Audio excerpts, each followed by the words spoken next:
Hello बच्चों, आज हम लोग डिस्कस करेंगे मेल रिप्रोडक्टिव सिस्टम में जो हम लोग का नया टॉपिक है वो है एसेसरी ग्लैंड। और इससे पहले हम लोग प्रीवियस लेक्चर में डिस्कस कर चुके डक्ट, जो एसेसरी डक्ट होती थी जो स्पर्म के ट्रांसपोर्ट में हेल्प करती थी। उसमें हमने रेटी टेस्टिस देखा था कि टेस्टिस के अंदर कुछ नेटवर्क लाइक स्ट्रक्चर होंगे जिनको हम लोग बोल देंगे रेटी टेस्टिस। उसके बाद हम लोगों ने देखा वासा इफ्रेंसिया, और वासा इफ्रेंसिया में देखे थे इसमें कुछ सिलिएटेड एपिथेलियम की कवरिंग रहेगी जो स्पर्म के मूवमेंट में या ट्रांसपोर्ट में हेल्प करेगा। फिर उसके बाद आया था एपिडिडेमिस। एपिडिडेमिस को हमने बोला था रिजर्वायर ऑफ स्पर्म, मींस कुछ टाइम के लिए टेम्परेरी जो एपिडिडेमिस होगा वो स्पर्म को स्टोर करता था। फिर उसके बाद वास डिफरेंस देखा था कि वो सेमाइनल वेसिकल के साथ डक्ट रिसीव करेगा और वो फॉर्म करेगा इजैकुलेटरी डक्ट, और इजैकुलेटरी डक्ट होती थी वो ओपन हो जाती थी किसके अंदर, यूरेथ्रा के अंदर। फिर उसके बाद यूरेथ्रा देखा हम लोगों ने, ये भी देखा कि मेल में यूरेथ्रा की लेंथ ज्यादा होती है और फीमेल में कैसी होगी, कम होगी। ठीक है, और मेल के केस में हम लोगों ने यूरेथ्रा को बोला था यूरोजेनाइटल डक्ट। फिर उसके बाद पेनिस देखा, फिर हिस्टोलॉजी ऑफ पेनिस देखी थी। अब इसमें है हम लोगों का कुछ ग्लैंड, उन ग्लैंड को हम लोग बोलते हैं एसेसरी ग्लैंड जो हेल्प करेंगे रिप्रोडक्शन में। ठीक है, तो इस एसेसरी ग्लैंड में हम लोग जानते हैं कितनी ग्लैंड होंगी मेल रिप्रोडक्टिव सिस्टम में। तो सबसे पहले हमने देखा था एक सेमाइनल वेसिकल। फर्स्ट जो ग्लैंड है मेल रिप्रोडक्टिव सिस्टम के अंदर वो कौन सी है, सेमाइनल वेसिकल। अब सेमाइनल वेसिकल कितनी होती थी, सिंगल होती थी कि पेयर में? तो उस टाइम पे हमने देखा था जब मेल रिप्रोडक्टिव सिस्टम मींस पिछले लेक्चर में कि जो सेमाइनल वेसिकल होगा ये वन पेयर रहेगा।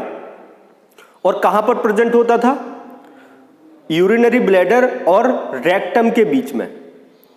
फिर उसके बाद में था अपना प्रोस्टेट ग्लैंड, ये सिंगल ग्लैंड होता था, अनपेयर्ड होता था। और उसके बाद बल्बो यूरेथ्रल ग्लैंड या काउपस ग्लैंड, ये भी कितने होते थे, वन पेयर। ठीक है, तो इसका अगर हम लोग नंबर देखें, सेमाइनल वेसिकल जो होगा कितनी होंगी, वन पेयर, मींस एक जोड़ी, दो होंगी, है ना। कहां पर प्रेजेंट रहेगा, तो हम लोग बोलते हैं located between urinary bladder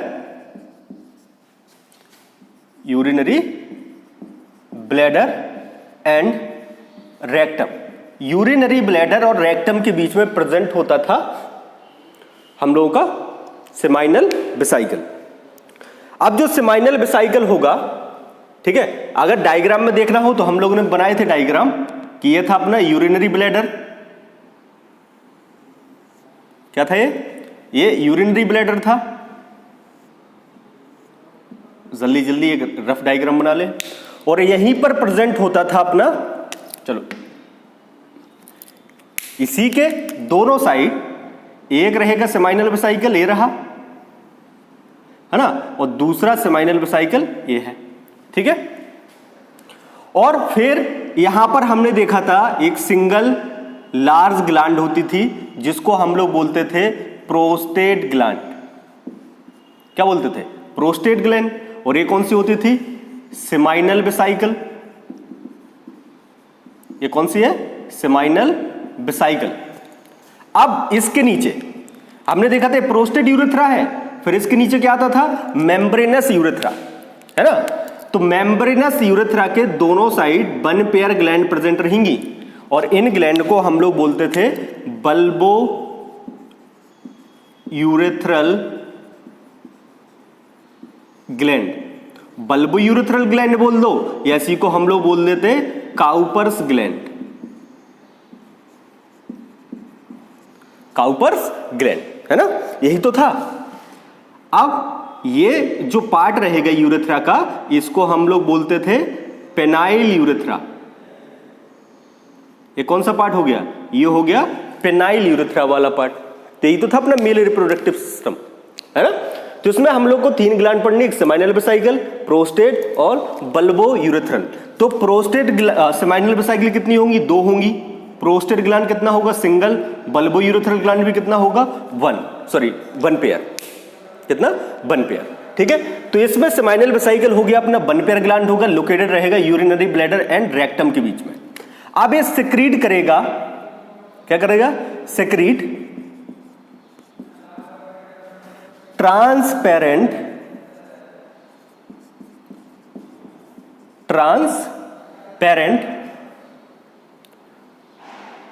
and jelly like fluid.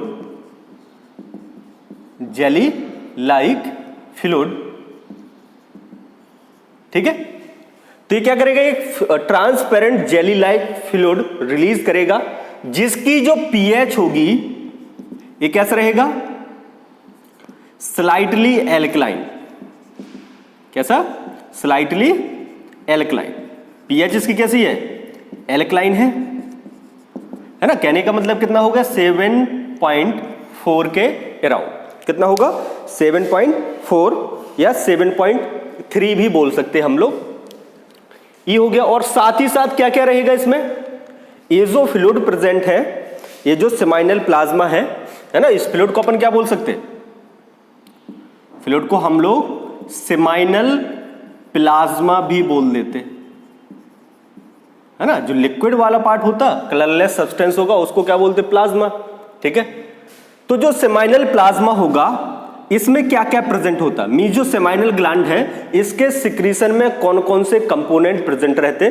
तो एक तो रहेगा इसमें, पहले लिख लो, है ना, फ्लूइड जो रहेगा वो क्या कंटेन किया रहेगा, फ्लूइड कंटेन, देखो पहला रहेगा इसमें फ्रक्टोज। क्या होगा, फ्रक्टोज। और फ्रक्टोज पता है हम लोगों को क्या है, शुगर है, और शुगर का काम क्या होगा, एनर्जी प्रोवाइड करना, है ना। तो ये जो फ्रक्टोज शुगर है जो सेमाइनल वेसिकल के सिक्रीशन में प्रेजेंट रहेगा, ये किसका काम करेगा, एनर्जी का। किसके लिए, फॉर स्पर्म के लिए एनर्जी का काम करेगा कौन, फ्रक्टोज शुगर। फिर दूसरा क्या है, अब इसमें देखो कुछ प्रोटीन्स होंगी, क्या होंगी, प्रोटीन।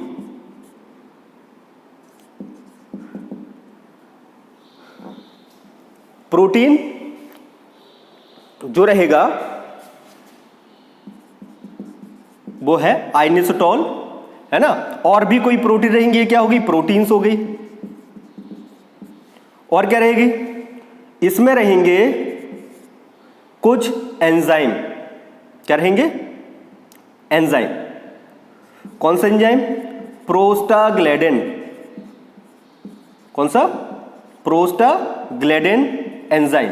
काम क्या करेगा ये, तो देखो ये कहां पर प्रेजेंट है, सिक्रीशन ऑफ सेमाइनल वेसिकल, है ना। और सेमाइनल जो वेसिकल रहेगी उसके सिक्रीशन में एक एंजाइम प्रेजेंट रहेगा, उस एंजाइम को हम लोग बोलेंगे प्रोस्टाग्लैंडिन। और जैसे ही जब एजैकुलेशन का टाइम आएगा और जो सीमेन होगा वो कहां पर जाएगा, फीमेल बॉडी के अंदर, तो ये एंजाइम क्या करेगा, है ना, फीमेल बॉडी के अंदर मींस कहां पर, फीमेल जेनिटल ट्रैक्ट में, है ना। तो वहां पर जाते ही ये स्टिमुलेट करेगा, stimulate uterine contraction, uterine contraction. ठीक है, जो यूट्रस में क्या करवाएगा, कॉन्ट्रैक्शन करवाने लग जाएगा, और उससे क्या होगा, स्पर्म को स्विमिंग में या मोटिलिटी में हेल्प मिलेगी, है ना। तो प्रोस्टाग्लैंडिन का काम हो गया यूट्रस के कॉन्ट्रैक्शन को स्टिमुलेट करना। क्या करेगा, स्टिमुलेट करेगा किसको, कॉन्ट्रैक्शन ऑफ यूट्राइन वॉल। ठीक है, तो क्या क्या प्रेजेंट है, फ्रक्टोज, एनाइसोटोल, प्रोटीन, प्रोस्टाग्लैंडिन एंजाइम, और साथ ही साथ कुछ और होते, कुछ क्लॉटिंग फैक्टर होते। क्या हो गए, कुछ क्लॉटिंग फैक्टर, और इन क्लॉटिंग फैक्टर का नाम है फाइब्रिनोजन। 11th में पढ़े हैं अपन लोग, है ना, फाइब्रिनोजन। ठीक है, ये जो फाइब्रिनोजन है ये क्या करवाएगा, ये करवाएगा क्लॉटिंग ऑफ सीमेन, है ना, क्या करवाएगा, क्लॉटिंग ऑफ सीमेन। ठीक है, तो इसकी जो फाइब्रिनोजन होगा इससे क्या होगा,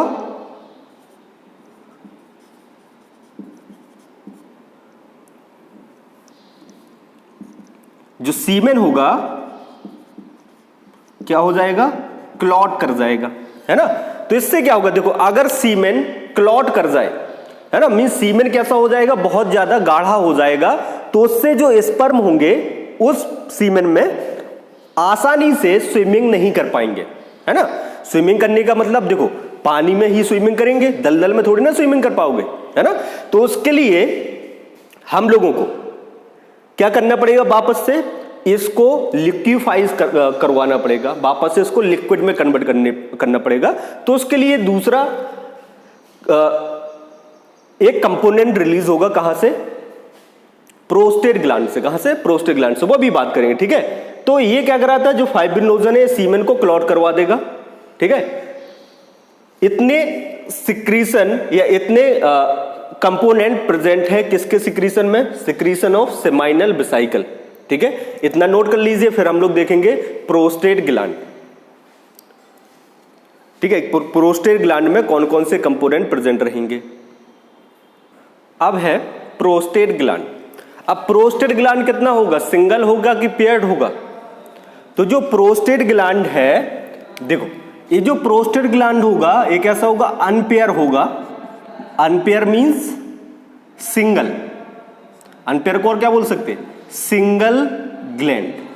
लेकिन देखो इसमें कितने लोब रहेंगे, 5 लोब। ग्लैंड तो एक ही है लेकिन कितने लोब होती, वट 5 लोब्ड। ठीक है, 5 लोब से बना रहेगा। जैसे लीवर होता था अपना, है तो एक ही लीवर, वैसे ही उसमें कितने लोब होते थे, 2 लोब। वैसे ही जो प्रोस्टेट ग्लैंड है सिंगल होती बट कैसी होगी, 5 लोब। इसमें लोब कितने रहेंगे, 5। कहां पर प्रेजेंट रहेगी, फर्स्ट पार्ट ऑफ यूरेथ्रा। और यूरेथ्रा का फर्स्ट पार्ट क्या है, यानी कि हम लोग बोल सकते प्रोस्टेट यूरेथ्रा। कौन सा यूरेथ्रा, प्रोस्टेट यूरेथ्रा। ये देखा ना, इसी को तो अपन ने प्रोस्टेट यूरेथ्रा बोला था। फर्स्ट पार्ट होता किसका, यूरेथ्रा का, ये हो जाएगा सेकंड पार्ट जो स्मॉलेस्ट पार्ट होता था, और ये है थर्ड पार्ट जिसको हम लोग पेनाइल यूरेथ्रा भी बोलते थे।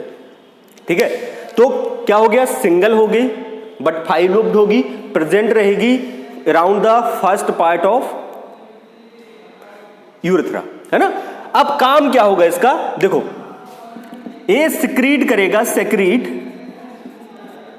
मिल्की व्हाइट, है ना। तो जो सीमेन का जो मिल्की व्हाइट कलर है वो किसके सिक्रीशन के बेस होगा, प्रोस्टेट ग्लैंड के सिक्रीशन की वजह से। Milky white and jelly like fluid, jelly like fluid. ठीक है, और ये जो फ्लूइड होगा इसकी जो पीएच होगी ये भी कैसा होगा, स्लाइटली एल्कलाइन होगा, स्लाइटली एल्कलाइन। ठीक है, और ये जो टोटल फ्लूइड है, ठीक है, ये टोटल सेमाइनल प्लाज्मा का 30% पार्ट का फॉर्मेशन करवाएगा, forms about 30% part of seminal plasma, है ना। सेमाइनल प्लाज्मा कितने परसेंट पार्ट फॉर्म करवाएगा, 30%, है ना। और जो सेमाइनल वेसिकल होती थी, है ना, जो सेमाइनल वेसिकल का जो सिक्रीशन होगा वो सेमाइनल प्लाज्मा का मेजर पार्ट का फॉर्मेशन करवाएगा। मींस कितना, 60 to 70%, है ना। सीमेन का जो टोटल पार्ट है, सीमेन नहीं बोलेंगे, सेमाइनल प्लाज्मा का, है ना, कितना, about 60 to 70% of total seminal plasma, है ना। तो 60 से 70% कौन फॉर्म करवाएगा, सेमाइनल वेसिकल, है ना, और 30% कौन, प्रोस्टेट ग्लैंड। ठीक है, और प्रोस्टेट ग्लैंड का जो सिक्रीशन रहेगा याद रखना कैसा होता, मिल्की व्हाइट कलर का होगा। कैसा होगा, मिल्की व्हाइट कलर। ठीक, कितने परसेंट पार्ट का फॉर्मेशन करवाएगा? 30% पार्ट का। ठीक है, अब इसके सिक्रीशन में क्या क्या प्रेजेंट रहेगा? तो याद रखना, कंटेन करे रहेगा क्या क्या? इसमें रहेगा, देखो, सिट्रिक एसिड। क्या होगा? सिट्रिक एसिड रहेगा, कुछ आयंस रहेंगे जैसे कि कैल्शियम आयन और फॉस्फेट आयंस। क्या रहेंगे? एसिड रहेगा और कुछ आयंस रहेंगे जिसमें कैल्शियम और फॉस्फेट आयंस हो जाएंगे। साथ ही साथ सम एंजाइम, कुछ एंजाइम भी प्रेजेंट होंगे और उस एंजाइम का नाम है फाइब्रिनोलाइसिन। फाइब्रिनोलाइसिन। देखो, हमने पढ़ा था सेमाइनल जो साइकिल है उसके सिक्रीशन में क्लॉटिंग फैक्टर या एंजाइम प्रेजेंट होता था जिसको बोलते थे फाइब्रिनोजन, है ना। उस फाइब्रिनोजन क्या कर रहा था? सीमेन को क्लॉट करवा दे रहा था, है ना। तो तुम्हें बताया था उस टाइम पर अगर सीमेन क्लॉट हो जाएगा, है ना, कोगुलेट कर जाएगा, तो उससे क्या होगा? जो स्पर्म होंगे आसानी से उसमें स्विमिंग नहीं कर पाएंगे, है ना, मींस थकावट हो जाएगी उनको, है ना। और उनको कहां जाना है? हिमालय तक जाना। हिमालय मतलब बहुत दूर, बहुत ज्यादा डिस्टेंस कवर करना है ना। जैसे हमने बोला, अभी अपन पढ़ेंगे फीमेल रिप्रोडक्टिव पार्ट, फर्टिलाइजेशन करवाना है और फर्टिलाइजेशन कहां पर होगा? यहां फैलोपियन ट्यूब में। ठीक है, और क्वाइटस के टाइम पर जो सीमेन होगा उसको यहां पर वेजाइना में विड्रॉ कर दिया जाता, तो यहां से स्पर्म को स्विमिंग करते हुए कहां तक जाना? इन फैलोपियन ट्यूब तक, है ना। तो पहले ही थक जाएंगे तो फिर कैसे दूरी कवर करेंगे, है ना। तो इसलिए क्या होगा?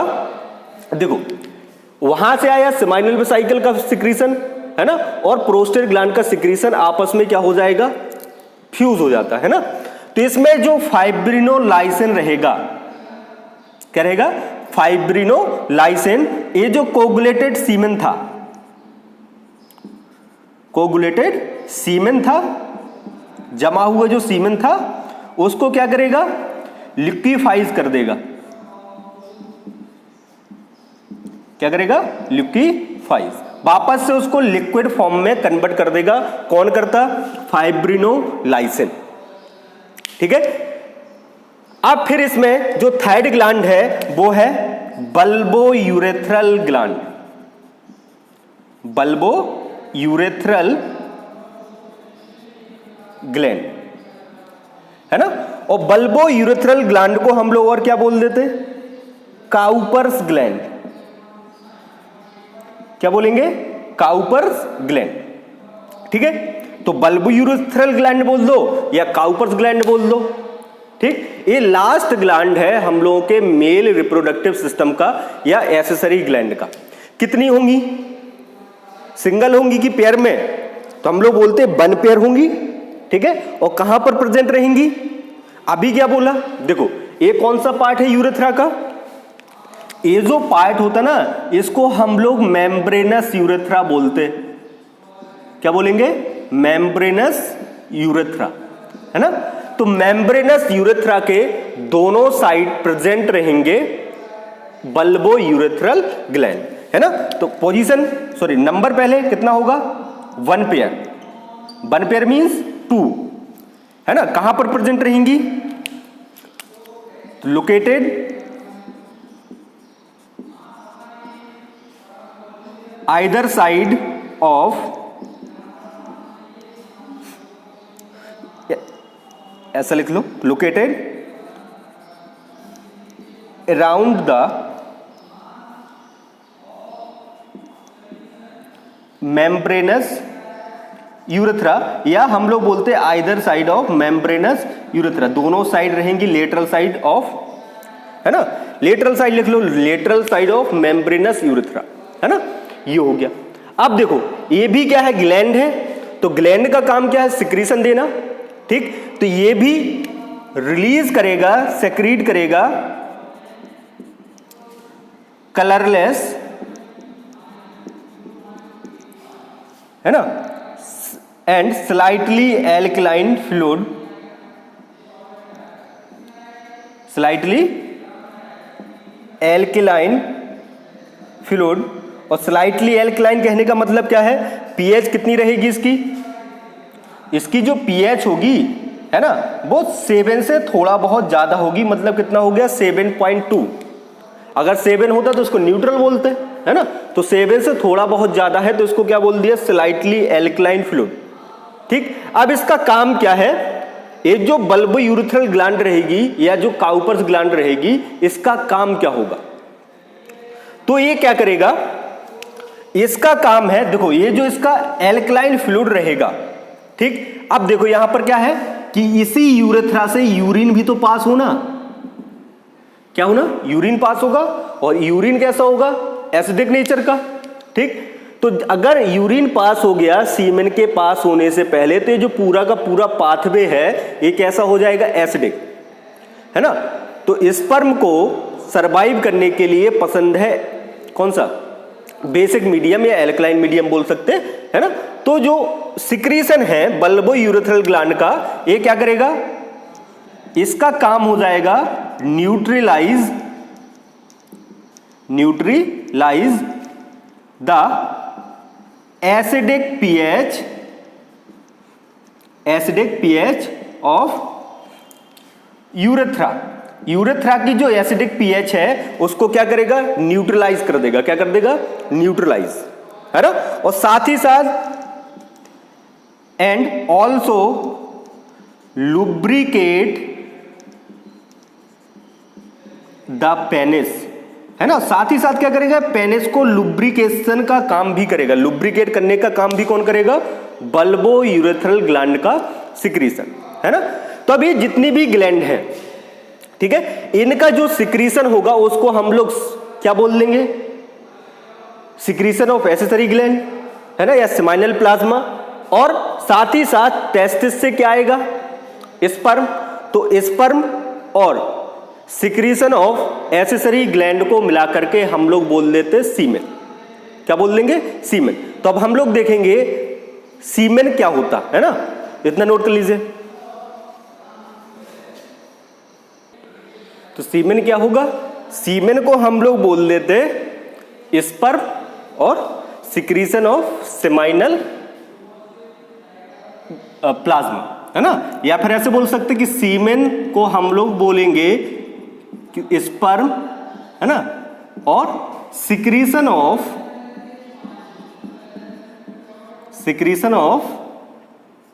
एसेसरी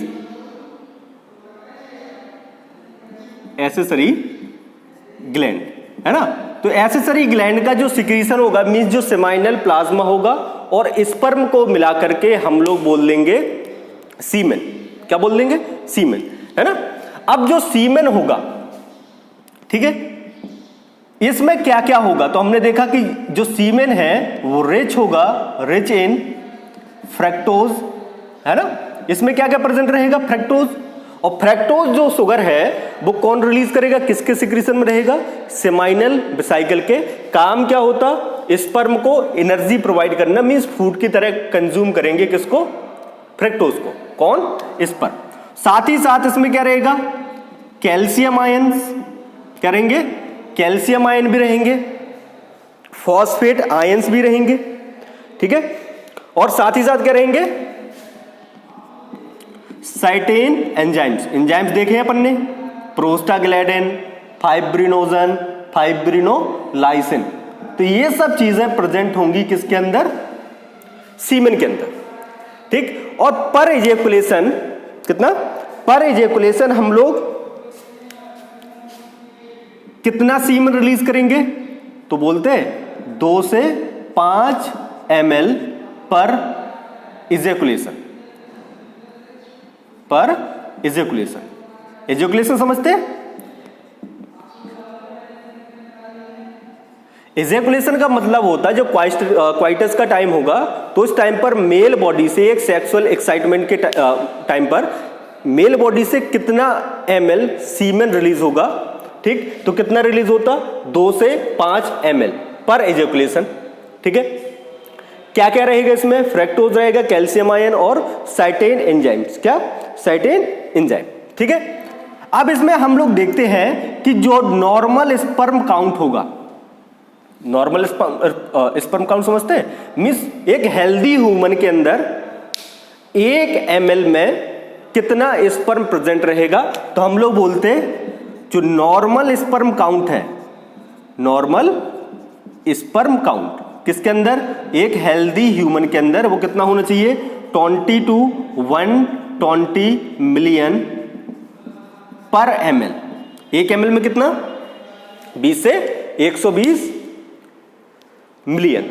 ठीक है, फिर हम लोग इसी में बात करते हैं लाइफ स्पैन। लाइफ स्पैन मतलब जो स्पर्म है ना, मेल बॉडी से निकलने के बाद मींस फीमेल जेनाइटल ट्रैक्ट में कितने दिन तक जिंदा रहेंगे, तो हम लोग बोल देते 12 to 48 आवर्स। कितना हो जाएगा, 12 to 48 आवर्स। ठीक है, और यस जनरली हम लोग 2 डे याद रख सकते हैं, कितने दिन तक, 2 दिन तक। ठीक है, फिर इसमें क्या है, देखो अगर नॉर्मल फर्टिलाइजेशन करवाना, ठीक है, अभी क्या बोले कि हेल्दी ह्यूमन के अंदर कितना होता, 120 to 120 मिलियन, तो हम लोग बोल सकते कितना रिलीज होता, 2 से 5 या 3 से 5 ml भी बोल सकते तुम लोग, इधर 2 से 5 लेकर 3 से 5 भी याद रख सकते हैं, है ना। तो इस पूरे इजैकुलेशन में, मतलब एक इजैकुलेशन में जो स्पर्म होंगे कितने होंगे, 200 से 300 मिलियन, 200 to 300 मिलियन स्पर्म क्या करे जाएंगे, इजैकुलेट करे जाएंगे, इजैकुलेट, है ना। एक क्वाइटस के टाइम पर हम लोग कितने स्पर्म रिलीज करेंगे, 200 से 300 मिलियन। ठीक है, तो अगर हम लोगों को फर्टिलाइजेशन करना है तो फर्टिलाइजेशन के लिए हम लोग बोलते है ना कि 60%, कितना, 60% जो होंगे वो कैसे होने चाहिए, नॉर्मल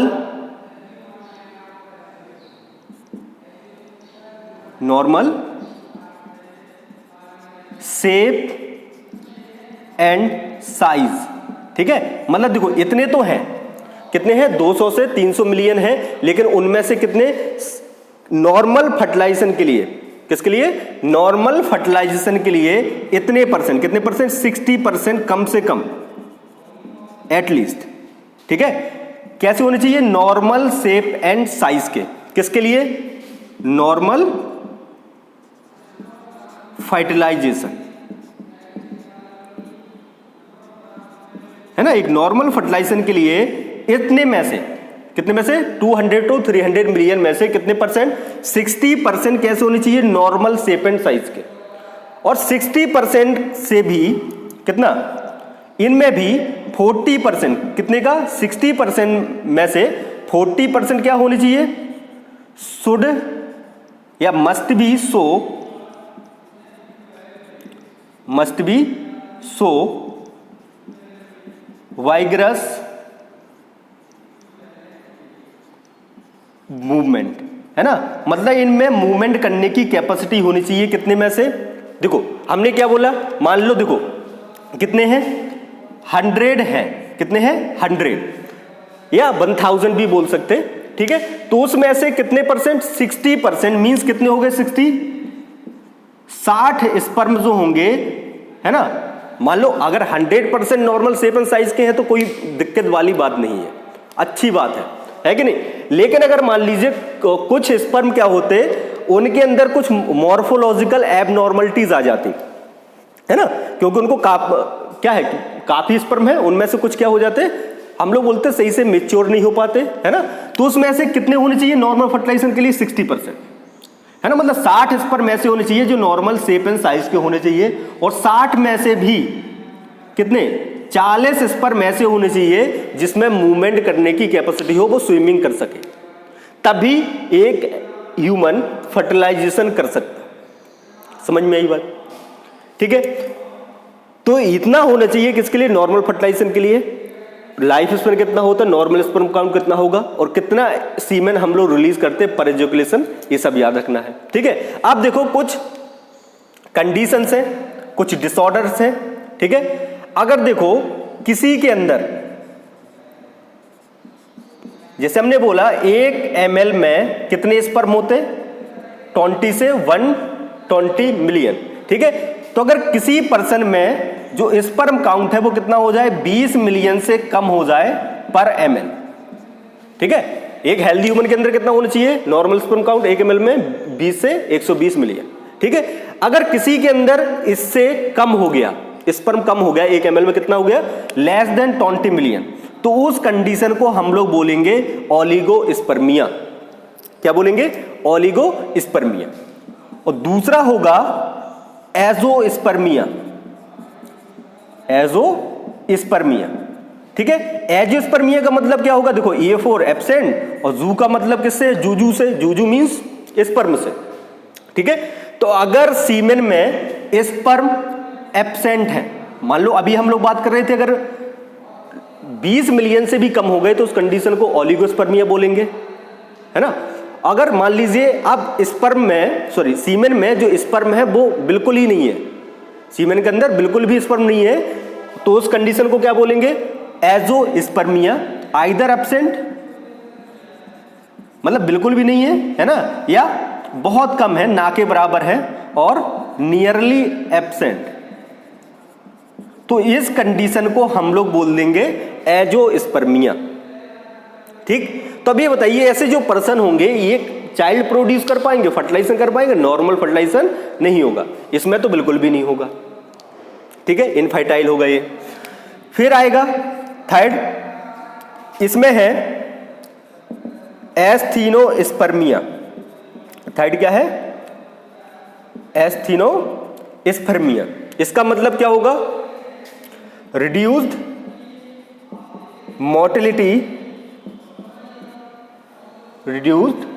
मोटिलिटी ऑफ स्पर्म। अगर स्पर्म की मोटिलिटी करने की जो कैपेसिटी है वो क्या होगी, कम हो गई, मींस स्पर्म स्विमिंग ही नहीं कर पा रहे, है ना। जब स्विमिंग नहीं कर पाएंगे तो कहां तक, यूट्रस तक पहुंचेंगे, फैलोपियन ट्यूब तक भी तो पहुंचना है, तो उसके लिए क्या होना चाहिए, स्पर्म के अंदर स्विमिंग करने की कैपेसिटी होनी चाहिए, मतलब उनके अंदर मोटिलिटी की एबिलिटी होनी चाहिए, ठीक है। तो जब स्पर्म के अंदर मोटिलिटी की जो कैपेसिटी है वो रिड्यूस हो जाएगी, तो उस कंडीशन को हम लोग बोल देंगे एस्थीनोस्पर्मिया। क्या बोल देंगे, एस्थीनोस्पर्मिया। किसके अंदर, सीमेन के अंदर। तो ये कंडीशन को क्या बोलेंगे अपन, एस्थीनोस्पर्मिया। फिर फोर्थ है टेरेटोस्पर्मिया। क्या है, टेरेटोस्पर्मिया। और टेरेटोस्पर्मिया का मतलब होता एबनॉर्मल मॉर्फोलॉजी। एबनॉर्मल